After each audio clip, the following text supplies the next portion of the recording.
Yo, what's going on, guys? Welcome back to another video on the channel. Now, from the title of this video, you can probably tell that we're not going to go ahead and talk about options trading today.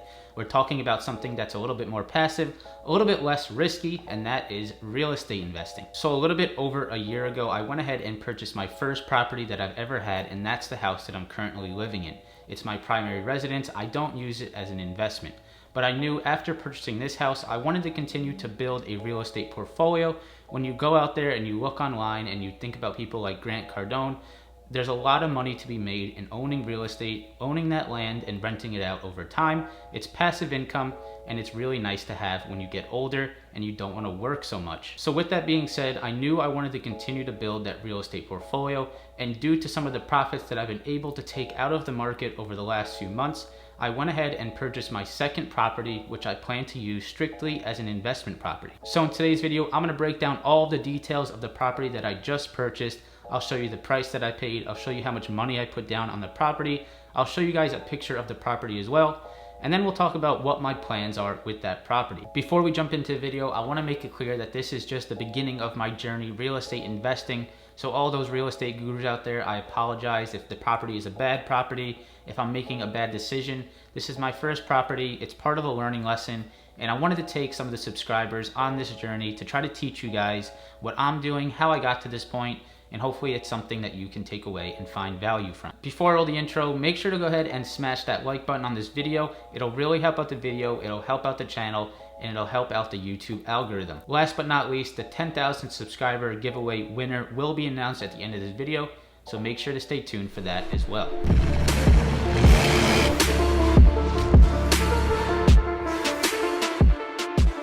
Alright guys, so the first thing that I want to go over about this investment property is where it is located. So I currently live in Naples, Florida.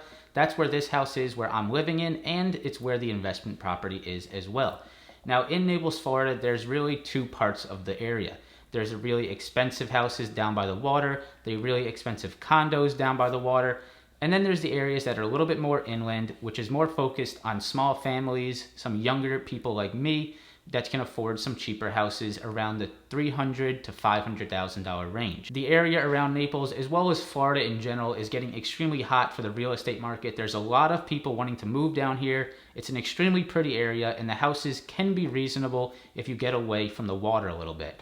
So with the extreme demand and the little bit of supply in this area, the housing prices are increasing quickly, and it's a really great thing to start investing in some of these homes. Now, the home that I did purchase is new construction. They're continuing to build some of these cheaper homes around the $250,000 to $300,000 range, knowing that there's a lot of small families coming down, and that's really where their price range is. So with that in mind, I knew I wanted to go ahead and purchase a house around that price range. It's something that I can personally afford as an investment, and it's also a hot ticket for some smaller families coming down here to Naples, Florida. So to wrap up the location, all in all, it's a hot area of Florida. It's a very pretty area of Florida. It's desired to live down in Naples, Florida.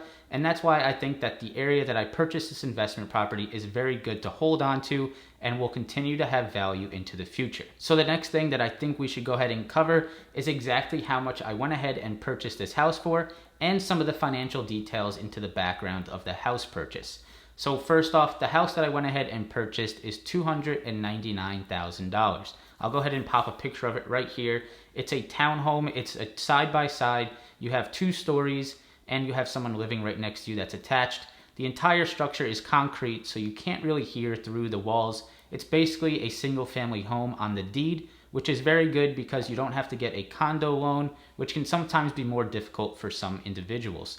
So it's a single-family home. It's attached in the middle, having 2 families side by side.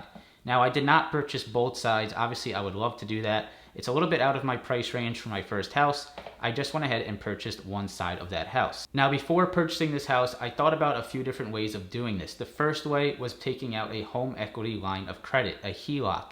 With the house that I'm currently in, I purchased it for $270,000, and it's currently appraised for just around $350,000.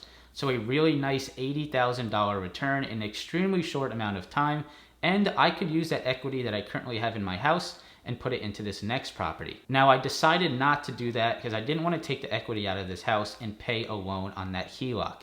What I decided to do was go ahead and work with actually my father. Now, You may think, that I'm a sellout, that I'm working with my father. It's not really my property. But I have to be honest, I really think that there's value out there of working with a business partner, whether it's family, whether it's a friend, whether it's another real estate agent. Going ahead and splitting the down payment on this house can really help out some of you guys out there if you're just getting into real estate investing. So with both of us on the agreement, we would have to split the down payment. We would also have to split the cash flow that comes out of it after renting out the property. We'd also split the profits if we went ahead and sold this house. We knew we wanted to go ahead and put 20% down on this property, not to pay PMI, which is an insurance if you do not put 20% down on a property.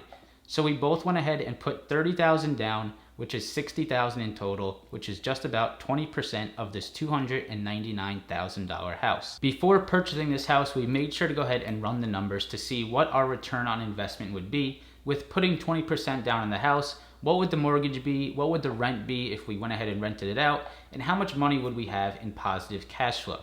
So to do that, I want to go ahead and go over to the computer, pull up a mortgage calculator so that you guys can see exactly the numbers that I ran before purchasing this house. All right, guys, so I have the property pulled up here. I want to show you a little bit more about the property here. So this is it. It's called Meadowwood. It's an express home by D.R. Horton. Now, D.R. Horton is a pretty reputable builder, which I think is a great thing. And the houses are not, the top quality homes. It's a great starter home. The finishes inside are basic. They're not, extravagant, but it's not really meant to be that. It's meant to be a starter home. It's meant to be a first investment property or a new home for a smaller family. Now, looking at the outside, you can see what I was talking about. It's, split. It has a 1-car garage, but it has a 2-car driveway. Now that 2-car driveway is really cool because you can have 2 cars. You don't have to flip and flop these cars if you have one in the garage. If your wife's car is outside, if your car is inside, you don't have to move them. You can have both cars here in the driveway, which is a great amenity there, even though not having a 2-car garage.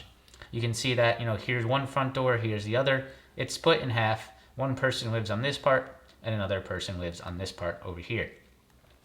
Looking at the floor plan, you have the bedrooms upstairs, so 1, 2, 3 bedroom, 2.5 bath. So a nice layout for a family with maybe 2 kids or a kid and a young baby. There's the master and there's the 2 kids with a nice loft upstairs.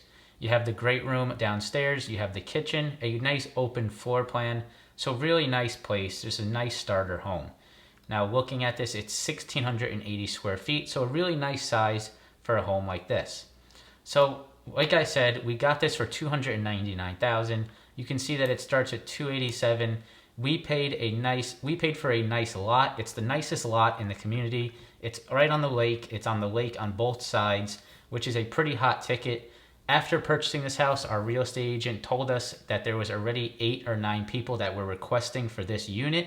So that's really nice to know that it's a hot ticket, that maybe after we get it, we can even flip it quickly for a quick profit. So with that said, going over to the mortgage calculator, we can see, I pulled this up, we paid $299,000 for the home. If you put $60,000 down, it's just about 20%, and your total loan is just around $240,000. Now, our interest rate right now is 3.5%, and it's a little bit higher because it's an investment property.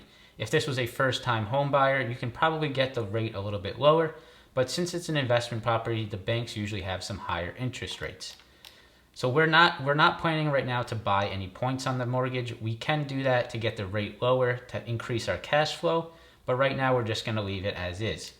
So it's a 30-year mortgage that we're planning to do. Property tax is about $2,100 a year. Home insurance is about $800. That's what I'm using for this because that's what I pay for this house. So I think it'll be about the same for that property. The HOA is $200. Now with the HOA, you can see that we get some nice amenities. There's an exercise fitness room. The clubhouse is going to be nice. There's a nice pool, a basketball court, and it includes the lawn care. You just have to pay the water and the electric bill. So looking over here on the right side, we can go ahead and calculate our cash flow on this investment. So we paid, $300,000 for the house. We put $60,000 in cash down. So our total investment into this property as a partnership is $60,000. Now, if we rent this out for $2,000 to $2,200, which is what we'll likely get for a home in this area and of this size with the 3 bedrooms, 2 bath, we're renting for just about $2,000 to $2,200. So if we take the lower end of that, and we say we're going to rent it for $2,000 a month, our positive cash flow is just around $500 a month, give or take. So if we get $500 a month and we times that by 12 months, that means we're making $6,000 a year on our investment. Out of a $60,000 investment, if you're making $6,000 per year, that means your yearly ROI is just around 10%. Now the 10% mark, I thought after looking up some information about real estate investing, was a reputable ROI. It was respectable.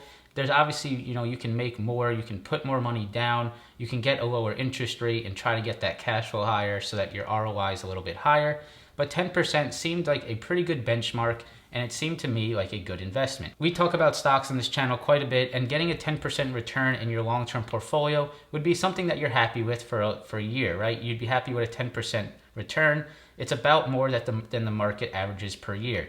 So if you can put $60,000 in a home like this and return 10% with very little risk, I say that that's a great investment. So one thing to keep in mind that yes, even though maybe you say it's only a 10% return, you have to remember that this mortgage is actually getting paid off by someone else. So on top of this house being free for us, for the mortgage to be paid off by someone else, we're also getting a 10% return in our pocket. So I would say that all in all, this is a pretty good bet. Now, if you guys agree, let me know down in the comments below. If you think this is a bad investment for any type of reasons, also let me know down in the comments below. As I said earlier, I'm still learning, and I would love to get some feedback from some of you out there. As stated earlier, this is a new construction area, so right now the houses are continuously going up in price by the builder. They're increasing the prices every time a phase is released, so naturally our home will increase in value just because of that. So what we can do if we don't want to rent this out long term, we can take advantage of those price increases, and once this community is fully built, we can go ahead and sell this property. If the real estate market continues to stay hot, we can go ahead and sell this for say $330,000 to $350,000 and make a $30,000 to $50,000 return once this property is completely built out. So guys, let me know what you think about the property. I'm pretty excited for this. It's, I think, a good step in the right direction of getting into a real estate portfolio, starting to buy some property and have this passive income over time. Let me know in the comments below any pros or cons you see of this property. I'd love to hear your feedback. Hope you guys enjoyed the video. If you found some value, make sure to smash that like button, subscribe to the channel if you want to stay tuned for some future options trading videos, as well as some other videos including real estate. Once this property is built, I'll make sure to do a tour for you guys so you can see into the details of this property. I hope you guys have a great rest of your weekend, and I hope to see you in the next video. Peace.